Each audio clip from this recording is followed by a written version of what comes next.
Good morning students, welcome back. आज का जो हमारा टॉपिक है वो है बेटा कूलम्स लॉ। आज जिसके बारे में डिस्कस करेंगे हम कूलम्स लॉ के बारे में। देखो, कूलम्स ने जो लॉ दिया था वो किसके ऊपर दिया? चार्जेस के ऊपर। कि दो चार्जेस हैं, अगर दोनों चार्जेस सेम नेचर के हैं तो दोनों के बीच में क्या होता है? रिपल्जन होता है। और अपोजिट नेचर के हैं तो दोनों के बीच में क्या होता है? अट्रैक्शन होता है। दैट मीन्स सपोज करो यहाँ पॉजिटिव चार्ज है, नेगेटिव चार्ज है, दोनों एक दूसरे के ऊपर अट्रैक्ट कर रहे हैं। अट्रैक्ट का मतलब है अगर मैं इस पॉजिटिव चार्ज को पकड़ लेता हूँ तो नेगेटिव चार्ज इसके पास आएगा। दैट मीन्स ये दोनों चार्ज एक दूसरे के ऊपर क्या लगा रहे हैं बेटा? फोर्स लगा रहे हैं। अब ये कितना फोर्स लगाते हैं, इस फोर्स की वैल्यू को निकालने के लिए कूलम्स ने एक लॉ दिया जिसको कूलम्स लॉ के नाम से जाना जाता है। क्लियर है? कूलम्स ने 1785 में एक लॉ दिया जिसको कूलम्स लॉ के नाम से जाना जाता है। इन्होंने 2 स्टेटमेंट्स दिए थे। स्टेटमेंट नंबर 1 कि सपोज करो दो चार्जेस हैं बेटा जिनका मैग्नीट्यूड है, एक का मैं मान लेता हूँ Q1 and magnitude of second is the Q2।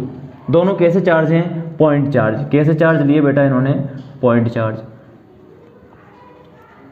दो पॉइंट चार्ज लिए Q1 एंड Q2। दोनों के बीच की डिस्टेंस ले ली सपोज करो R। दोनों को R डिस्टेंस पर इन्होंने रख दिया। Q1 और Q2 को कितनी डिस्टेंस पर रखा? R डिस्टेंस पर रखा।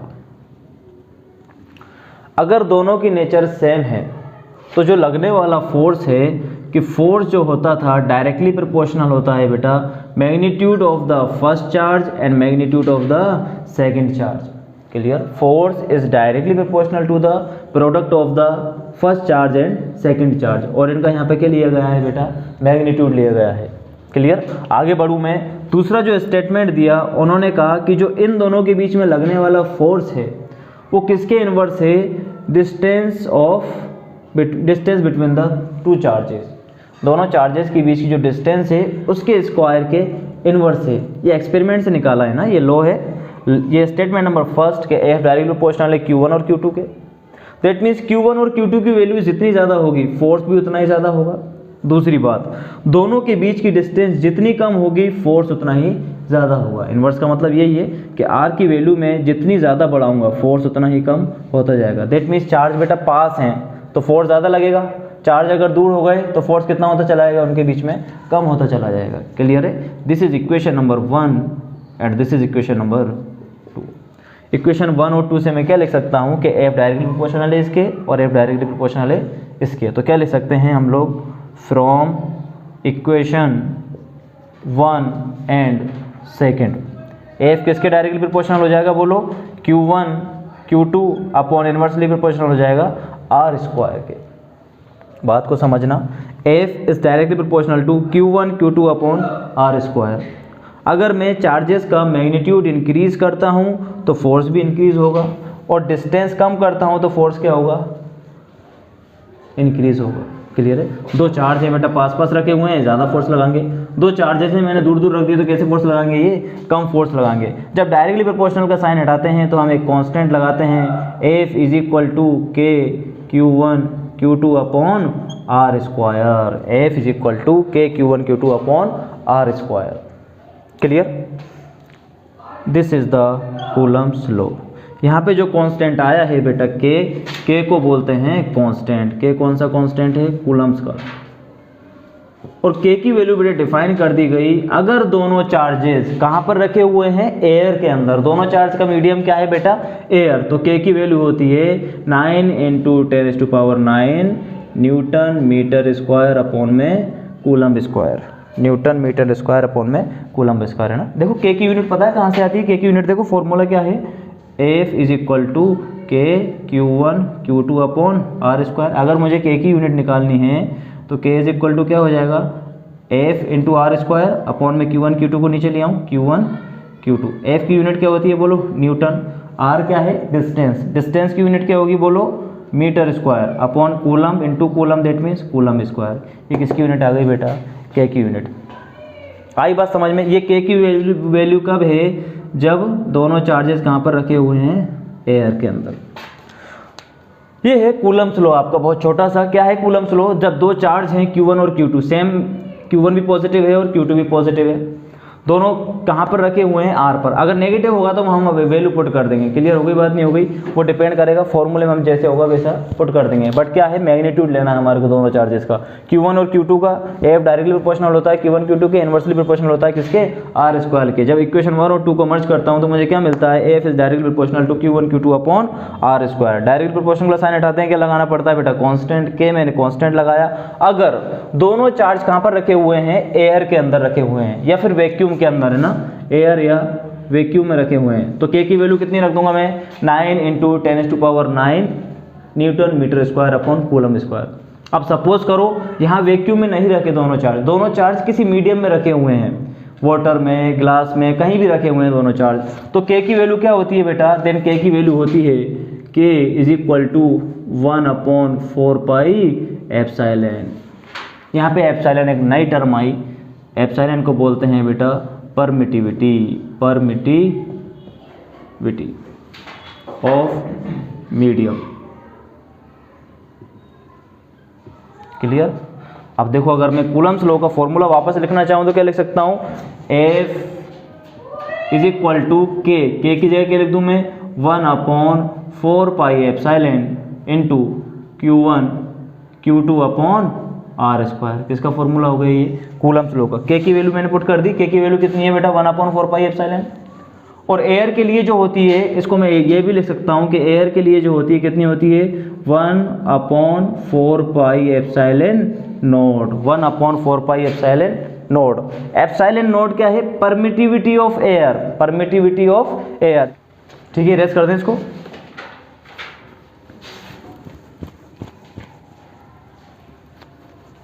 अब देखो परमिटिविटी बताता हूं मैं आपको कि परमिटिविटी है क्या।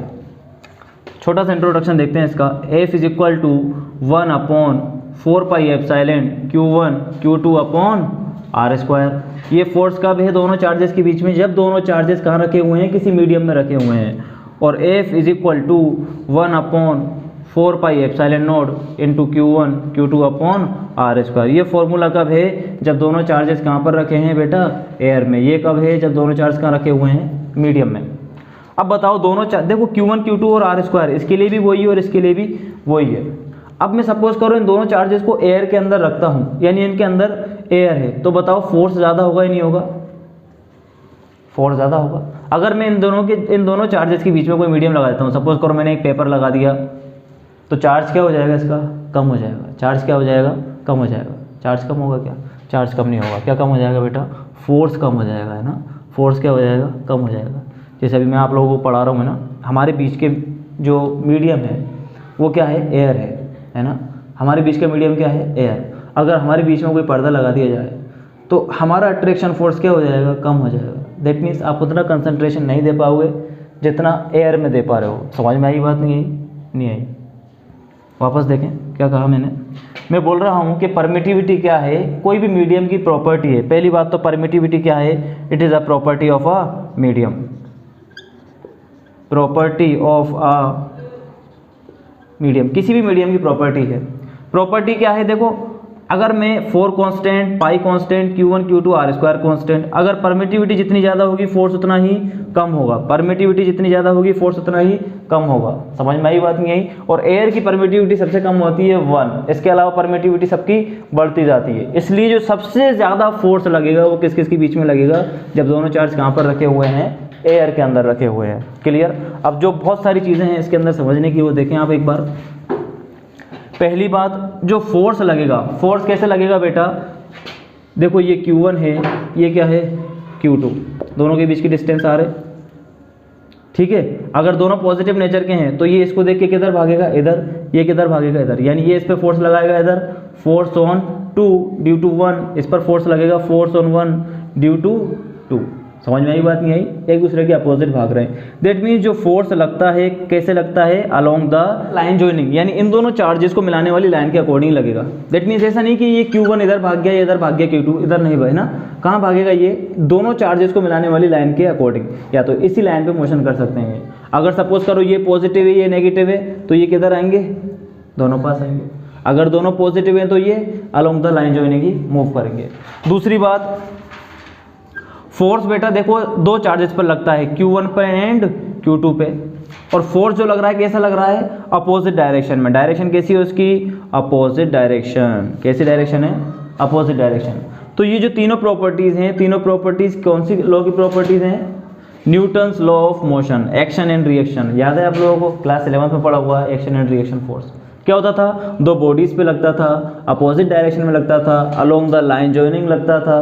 क्लियर आई बात समझ में, ये सारी चीजें हैं। इसलिए जो कूलम्स लॉ है किसको फॉलो करता है, न्यूटन्स लॉ को फॉलो करता है। न्यूटन्स का कौन सा लॉ फॉलो करता है, ये थर्ड लॉ करता है। इसको हम प्रूफ करेंगे कूलम्स के वेक्टर फॉर्म में। किसके अंदर, कूलम्स के वेक्टर फॉर्म में, जो हम पढ़ने वाले हैं आगे।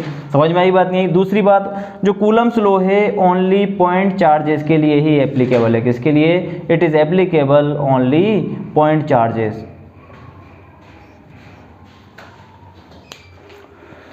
So now we are going to start the vector form of the Coulomb's law. Clear? Vector